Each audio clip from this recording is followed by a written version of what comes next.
What you saw yesterday was President Obama really playing cleanup after this array of scandals really overwhelmed the White House this week.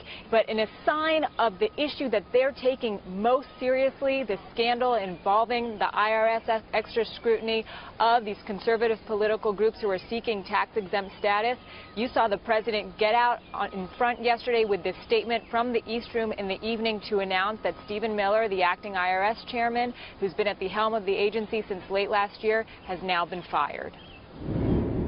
The misconduct that uncovered is inexcusable. It's inexcusable, and Americans have a right to be angry about it, and I am angry about it. I will not tolerate this kind of behavior in any agency, but especially in the IRS.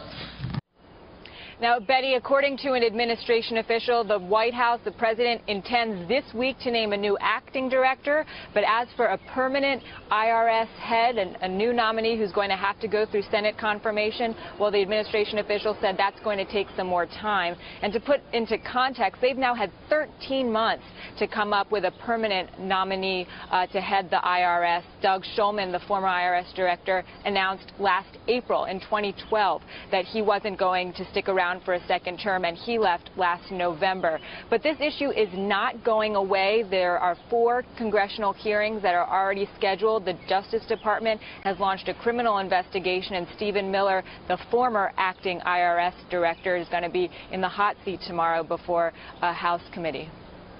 Julianna, what about the Republicans? Are they backing off at all? No, and you have to kind of look at this week and the IRS scandal in the broader context, because this week there was a snowball effect. It's not just the IRS in isolation. You also had the reports of the Justice Department subpoenaing records of phone records of reporters and editors. You also have continued fallout from the administration's reaction to the Benghazi attacks in September. So according to one former administration official I was speaking with this week, with one of these scandals there's a playbook, but when you've got all 3 of them, it's sort of a thankless task. And so what the president risks right now is letting all of this overwhelm his second-term agenda, so gun control, immigration reform, a budget deal, an economic plan to boost jobs. And this is what John Boehner had to say about the IRS scandal yesterday. My question isn't about who's going to resign. My question is, who's going to jail over this scandal? So, Betty, it's shaping up to be a very rough summer for the White House. You've got more investigations on the horizon. And so all the president can really do now is show that he's outraged, hold the people responsible accountable, and try and insulate his team from mismanagement at independent agencies.